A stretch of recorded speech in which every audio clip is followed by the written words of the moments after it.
বাইরের স্বাদ যদি ঘরেই পাই তাহলে ঘরে বানাতে ক্ষতি কি, তাই না? নমস্কার সবাইকে, আশা করি সবাই ভালো আছেন। আজকে নতুন একটি ভিডিও শেয়ার করবো, আশা করি ভিডিওটি ভালো লাগবে।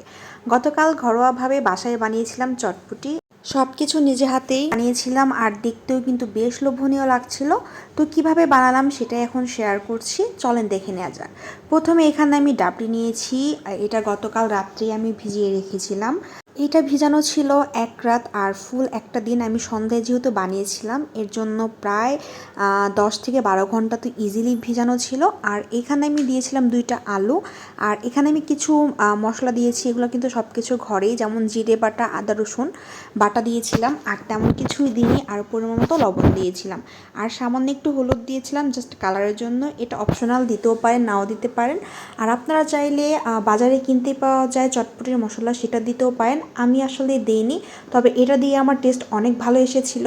তো এটা মিক্সড করার পর আমি এটা বসিয়ে দিয়েছি সিটি করার জন্য। আর এখানে আমি সিটি দিয়েছিলাম 7 থেকে 8টা, আর আমার মনে হয়েছিল যে 5 থেকে 6টা দিলেই হয়ে যেত, তবে আমি 7 থেকে 8টা দিয়েছিলাম।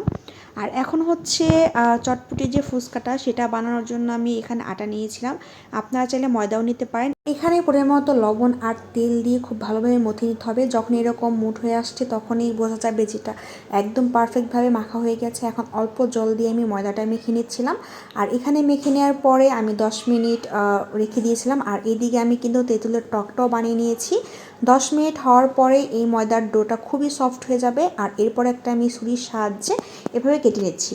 আর সামান্য ময়দা দিয়ে একটু ম্যাক্স করে রাখছিলাম, যেহেতু আমি একটু পরে ভেজেছিলাম, এর কারণে যাতে লেগে না যায় এর কারণে আমি একটু ময়দা দিয়ে ওটা রেখে দিয়েছিলাম। এরপর কড়াইতে তেল গরম করে এই সুন্দর করে লাল লাল করে ভেজে নিয়েছি। আর এদিকে কিন্তু আমার অলরেডি চটপটির ডালটা সিদ্ধ হয়ে গেছে।